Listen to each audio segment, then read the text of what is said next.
The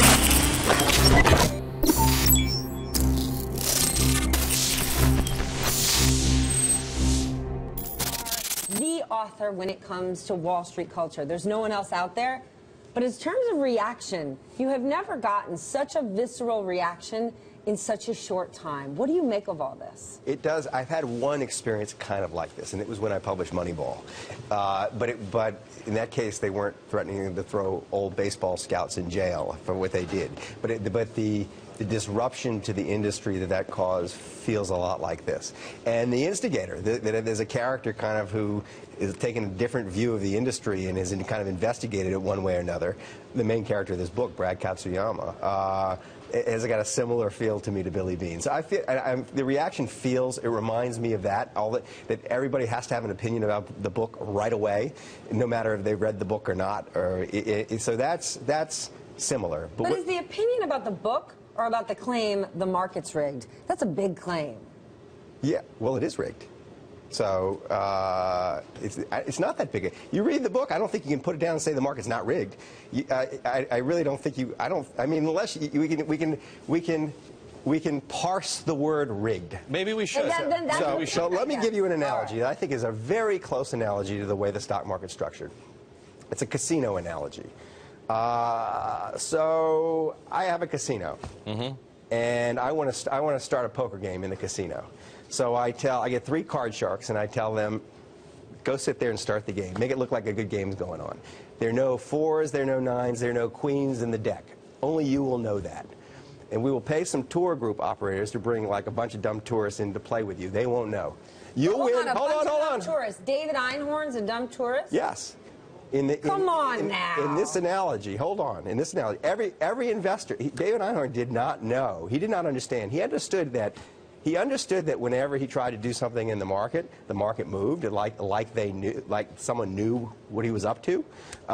In the same way that big pension fund managers and mutual fund managers saw when they tried to execute big orders, oh my God, it's like someone knows I want to buy before I buy. But he didn't know why. He didn't understand that high-frequency traders were putting machines in exchanges to be closer to the exchange so that they could get price information 2 milliseconds before him, and so on and so forth. Can I finish my analogy? Absolutely. So here's the analogy. So, of course, the tourists get fleeced all the time in the poker game because they don't know that the deck is rigged, right? The poker players pay the casino a cut of what they make. The casino operators pay the tour group company money to bring in the tourists. In this case, casino is the exchange, the poker players are the high-frequency traders, and the tour group operators are the banks and the brokers that handle the stock market orders. And I think the analogy is pretty close. So is that rigged? Is that a rigged game? I think it is a rigged game. Well, it's rigged only in as much as rigged. So let's use the analogy. Why are you so invested in the idea this is fair?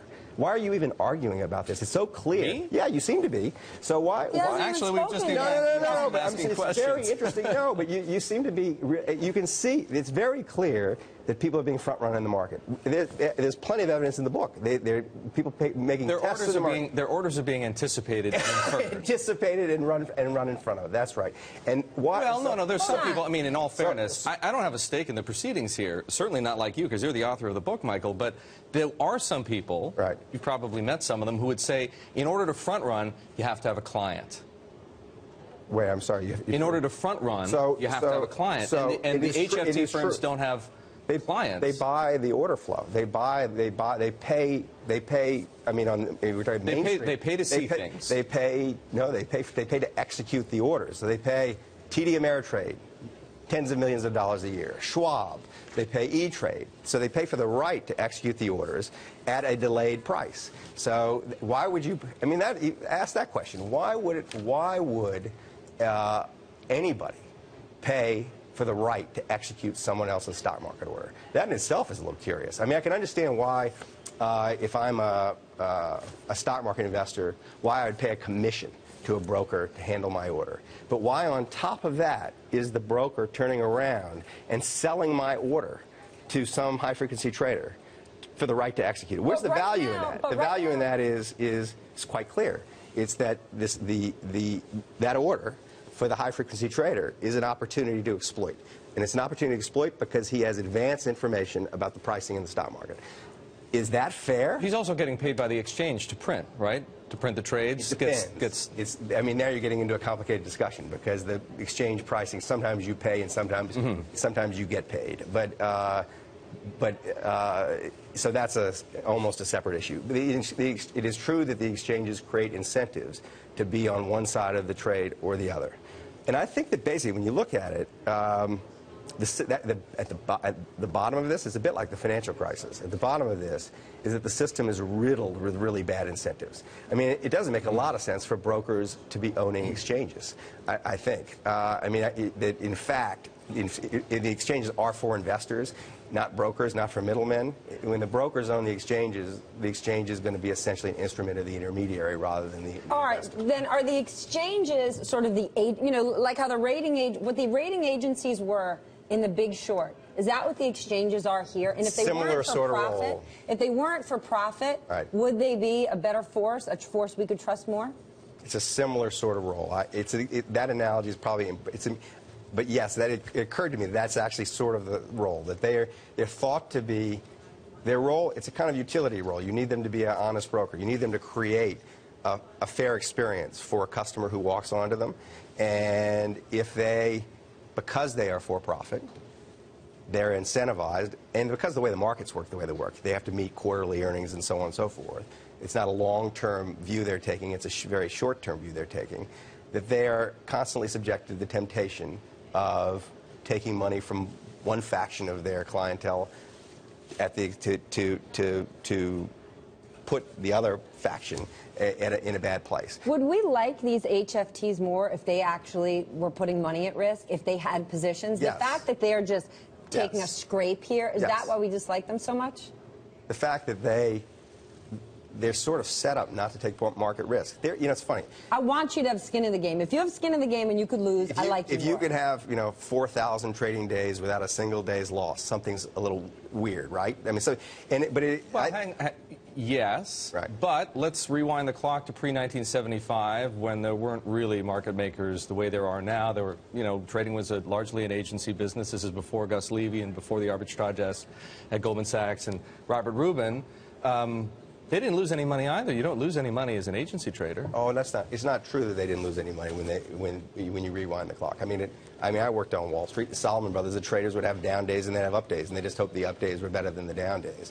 But they were putting money. They were putting money at risk, and they were putting money at risk. Right. The position they were taking. I mean, I'm not saying that was pure and innocent and great either, right? I mean, but there were different problems in different days. But the role they were playing was a buffer in the market. They were playing the role that Brad Katsuyama played at RBC, that someone needs to sell 1 million shares of something, and the market isn't ready for that. But and you know what? They'll sit in the middle. Here's one. I'll phrase it as a question instead of making a statement. Would you acknowledge that your critics perhaps have one fair point, which is that it's hard to generalize, that much of what you're talking about, much of the people whom you identify as the victims in the book are by and large institutional traders. Some of them are mutual fund managers like Can I stop you there? Can I stop you there? I'm sorry, but in the book there's a long interview with the guy who spent years selling the order flow for TD Ameritrade. I mean, that is not. I read it. That's not institutional investors. That's you and me. That's mom and pop. And he says, what's the most valuable order for a high-frequency trader to exploit? It's a market order from an individual investor because the individual investor has such a slow feed, basically. But then no, it's true. Now, what is true, if the order is a 100-share order, it's probably not that big a deal. It's not that big a deal. Right. That's true. But well, a lot of retail orders are 100 shares. But who manages the savings of most people in America? It isn't people trading 100-share lots on E-Trade or Ameritrade. It is mutual funds, it's pension funds. But be careful who you defend here. Actively managed mutual funds. Right. We could talk about the passive ones separately, but actively managed mutual funds, on the whole, do a terrible job of overseeing Americans' money. Right? They fail to beat the market more than 50% of the time. And they charge a fee on top of that. I mean, here, we were going to get down to this, but let's do it now. How do you decide who to put the white hat on? I didn't put a Are white these hat. white hat guys? I didn't actually put a white hat on the mutual fund industry. I hope you don't think I just did that. But it doesn't help that in addition to the ineptitude of the mutual fund managers, they have to pay this tax. It's all a cost to the ultimate investor. So I mean, I'm not an apologist for the mutual fund industry. That's not the point. The point is the people whose money they're managing, it's ultimately damaged by this, are lots of little individual investors. And so it's to say that like this doesn't touch the individual investor is crazy. The second reason it's crazy, and this gets to Goldman Sachs' recent involvement, is that in order to preserve essentially a stock market system that enables this sort of activity, the level of complexity has gone through the roof. And basically nobody the reason I write a book about this is nobody understands the stock market. This guy can walk in and describe a stock market that nobody understands, and David Einhorn listens to him and says, oh my God, this I did not know. The complexity is a source of instability. The people at Goldman Sachs I talked to who have thrown their weight behind this exchange said the main reason they did it was that the outages at the exchanges, the flash crash, whatever it is, the various technical mishaps that seem to, punctuate the life of the stock market these days. They see it all as symptomatic of a much bigger problem. There's going to be a massive flash crash times 10, and Goldman's going to get blamed. So we got to get out of this before that happens. So that's not good for the individual investor either. But is this still material to the individual investors? Because today, when I go to execute a stock, I definitely feel like, man, how did that get jacked right in front of my face every time? I do feel that way. But 15 years ago when I did a trade, I was paying significantly more to do it with a specialist because of what the fees were. So you got to make a distinction here. So it's a different problem a different day. Is it really worse today than it was when specialists were on the floor? I never said that. Then has the system always been rigged? Yes. I mean, in different ways. In different ways. No, hold on. In different ways. The problems then were different from the problems today. And you're not making a distinction that I think is really important to make. Yes, technology has brought incredible benefits to the individual investor. It's really good that trading is computerized. I'm not against computerized trading. It's that it does not have to be computerized scalping going on with computerized trading. The two are not, they're not inextricably linked. They're separate things. What really should happen is that you get to all the benefits of the computerized trading without someone running in front of you when you trade. That's what should happen. And there's no reason that can't happen. There's no reason that can't happen. And I think part of, this is a larger discussion about, the state of Wall Street. But what's happened here is that technology has basically eliminated a role Wall Street used to play. You used to need a human being to bring together a buyer and a seller.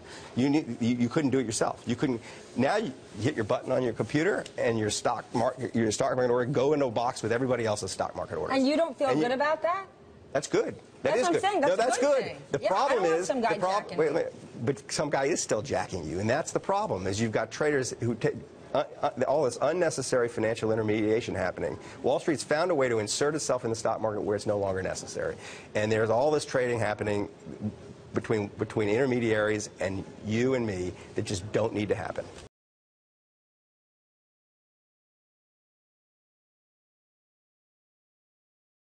I've been shaking my head a lot, quite frankly, the last 36 hours. And I think first thing I'd say is, Michael and Brad, shame on both of you for falsely accusing literally thousands of people and possibly scaring millions of investors in an effort to promote a business model. Now, Sue, it's a very, very old tactic to try to build a business on the planks of fear, mistrust, and accusation. This has certainly taken that to a new level, and it reflects either a continued lack of understanding about how the market operates, or just an unwillingness to acknowledge it because you're trying to launch a new business and you want to get volume to your platform. Brad, let me try to weigh in here, Bill, and we want to get more on what you thought. You're very respected on the street. I've known you a little while. You're thought very highly of.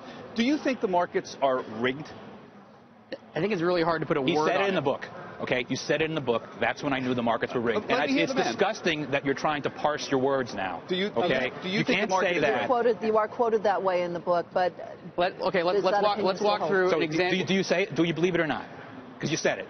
Let me walk you through an example. It's a yes or no question. Do you believe it or not? I believe the markets are rigged. Okay, so there you go. And I also think that you're a part of the rigging. So if you want to do this, let's do this. I really do. So let's walk through. He's talking about the technical operation of an exchange, right? So when you look at an exchange or a dark pool, the responsibility of that venue is to fairly price trades between slower participants and faster participants, right? So you have some participants have microwave towers, some participants are co-located, some participants are not. They're trading over an internet connection. They're slower, and you'll never bridge the speed. The battle's not between fast and slow traders. In order for a disadvantage to happen, in order for someone to get scalped, the fast and slow traders have to trade against each other. That trade happens on a market, okay? It's the market's responsibility, or at least it should be the market's responsibility, to fairly price trades between fast and slow traders. How does it do that? It does that with its understanding of the broader market, the information that the exchange is taking in to fairly price trades. Right. So my question to Bill, if he's launching these accusations, I'm launching accusations. what market data do you use to price trades on direct edge? We use the direct feeds and the SIP in combination. No. I asked you a question, not what you use to route. What do you use to price trades in your matching engine on direct edge? We use the direct feeds. No. Yes, we do. And let me talk. Look, you had a 300-page commercial, okay? So well, let me talk. Let me talk for a few minutes, okay? The direct feeds. You respond, and then you respond, and then Sure. Michael, I want Absolutely. you to weigh We're going in. to bring Michael back in a minute. Yeah. The direct feeds that you're talking about, that you're claiming is the source of this vast inequity, okay? 96% of the volume executed on our system is by customers using those data products. And that runs the gamut from bulge bracket firms, retail brokerage firms and their advocates and intermediaries. You don't understand that a market has always had intermediaries. Since the beginning of financial markets at scale, there's going to be someone who at the time needs to be in the middle. They're using technology to manage the risks of providing that service to the market, and we help them and other types of brokers and investors use technology in a way that's consistent with their business model to manage the risks and the desires of their customers. Can I tell you whether this is incorrect? This is 96% you're referring to is the proprietary feeds that you're Absolutely. saying that everybody's been arguing about. So Brad, and then Michael. There's a difference between a subscriber using a proprietary feed versus what a pegged order, a priced order, price sliding, anytime the exchange is responsible for pricing same data that we do. Absolutely not. You guys use the SIP to price trades in direct. That is not What true. is the SIP? For those who don't know, It's a what is the consolidated SIP? feed. What I'm saying is that the exchange's view of the market is slower than that of some of their fastest participants. Their view of the market is slower. They're looking at a different price than the fastest traders. And therefore, and some investors therefore, are at a concert, disadvantage. In concert, when you allow co-location to occur, your ability to fairly price trades is diminished. You can't do it because you don't even know what the market is. BATS uses direct feeds, NASDAQ uses direct feeds, as of a month direct ago. feeds. All right, let me jump in if I might, BATS gentlemen. uses direct feeds. Can I finish just 1 second? Yes, okay? please. What IEX has done, we use direct feeds to price trades. We are not as fast as the fastest HFTs. What we've done is we've slowed down HFT's ability to react on our exchange, which means that if anyone in this room, if anyone at home, if a mutual fund or a hedge fund gives an order to IEX and it's our responsibility to price it, HFT cannot pick that order. They have the same HFT customers that we do, only we say they're providing a valuable service to the market. Let's just try to change They the say subject they're a ripping little off bit. the market. Brad, you want to be an exchange. You aspire to be an exchange, is that right? Yes. Do you think, you have a model for how you want your exchange to run. Do you think all the other exchanges models should be legislated out of business? There should be a law against them? No, I think what do you feel should happen? To say that, someone's not allowed to sell a microwave tower, I don't think that's, it's capitalism, right? I think to render a microwave tower irrelevant is exactly what we're trying to do. It's not about technology legal versus illegal. It's about the market providing the solution. Again, just to respond to what Bill just said. Do we have computerized trading on our market? Absolutely. I think the word high-frequency trading should be eliminated from the industry vocabulary. You used it 20 times in the book. There's computerized trading. Not his book. There's computerized. Yeah, it wasn't my book. You're quoted.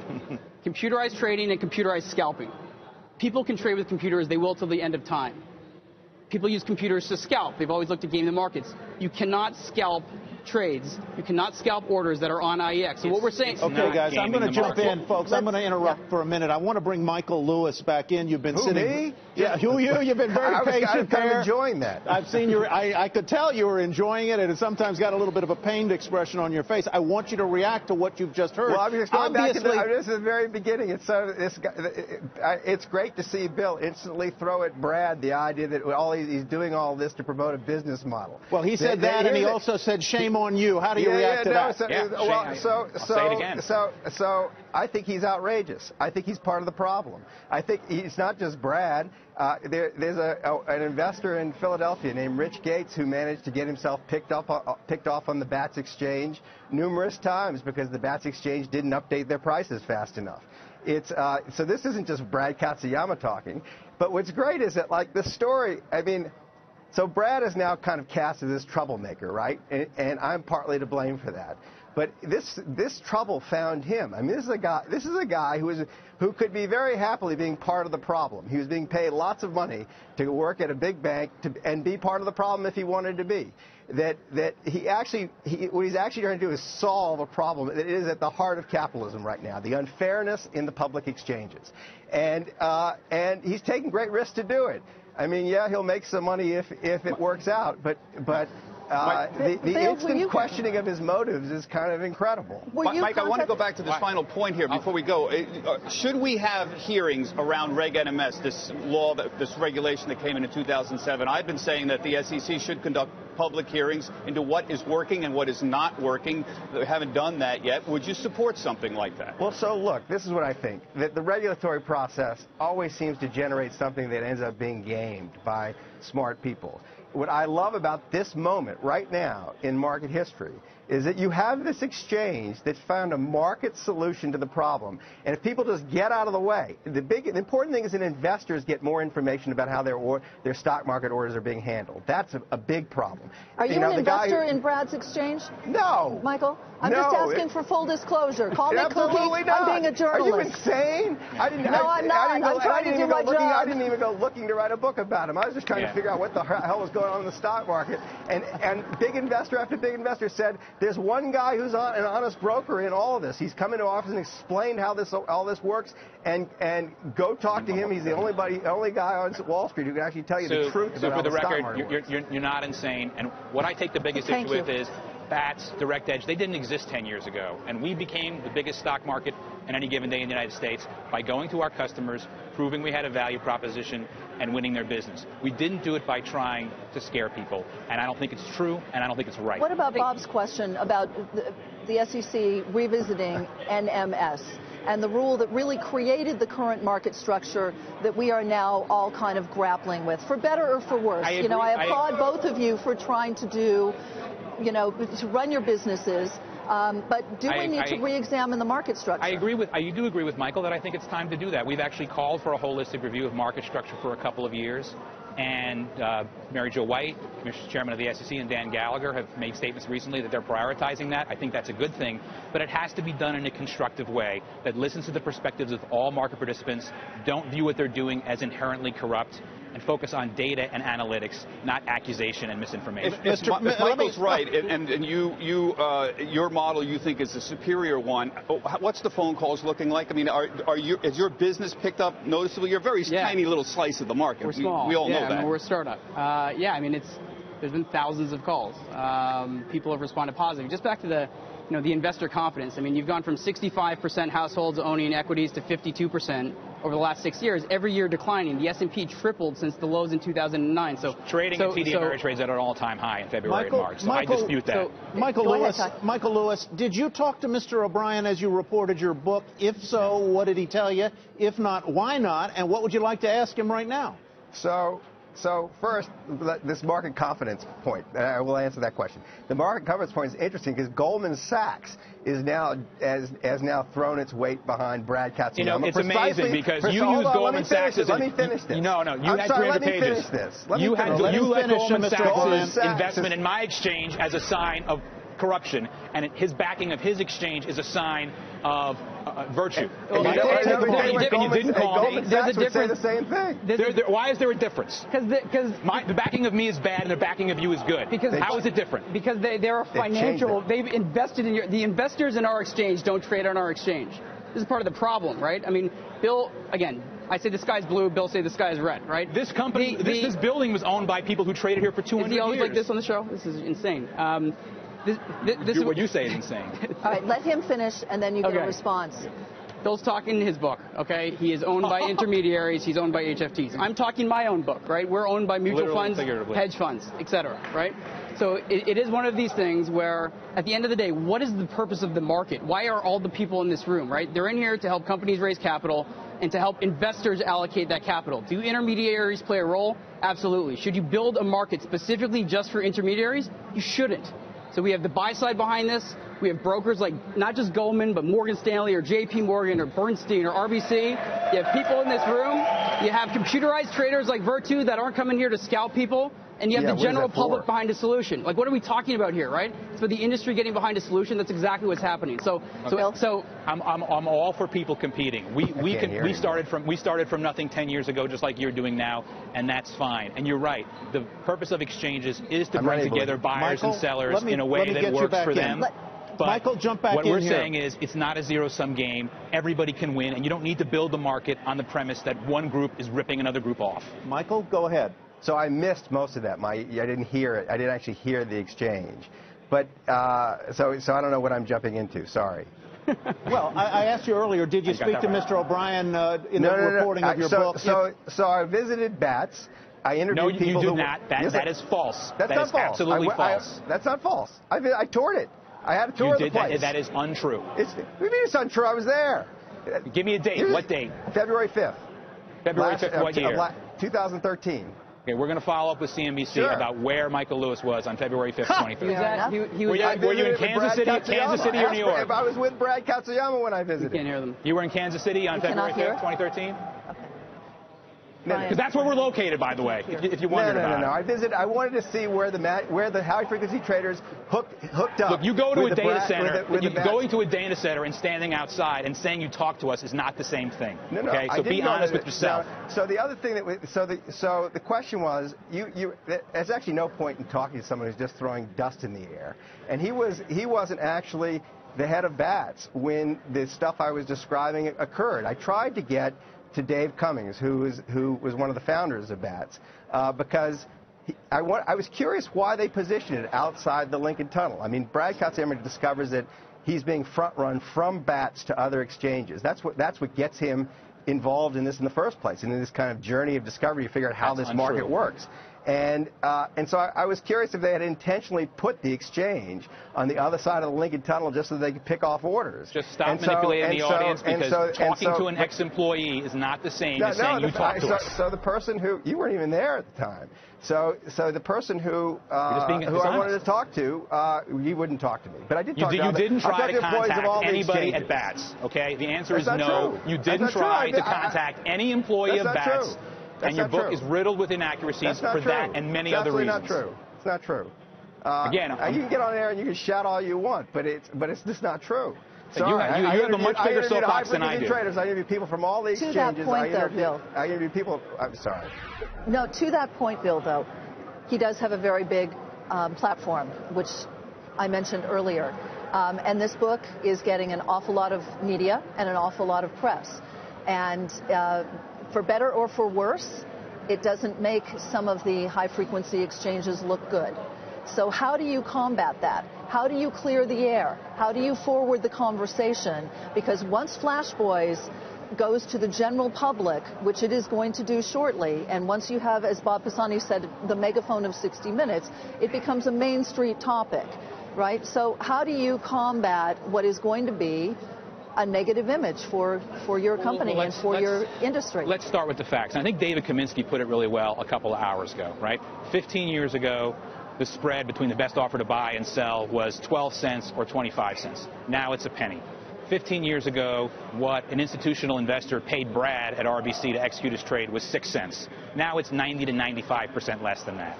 So I think a lot of people who really focus on the data which really doesn't exist in the book, will understand the benefits of electronic trading generally, how it's taken a lot of risk out of the system. But that doesn't mean the market's perfect, right?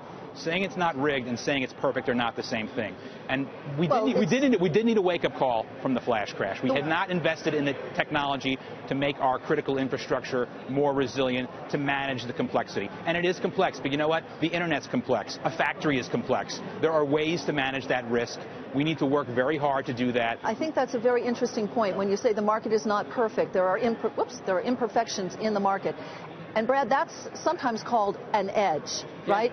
That's how hedge funds and pension funds and other companies make their money on the trade, right? On that edge, on that difference. No, it's about if you're providing a service, right? There's never going to be a market that's only natural buyers and natural sellers, especially of very, very large shares. So you're going to need an intermediary to help cushion the blow, right? And that is a service, right? And you know what? It's a service that people deserve to get paid for. They used to get paid for it by earning a quarter a share or charging 6 cents a share. You know what? Now they get it by earning a tenth or 100th of a cent a share. And that is a good thing. We've taken risk out of the market. People don't need to rely on the balance sheets of the Bear Stearns and the Lehman Brothers anymore.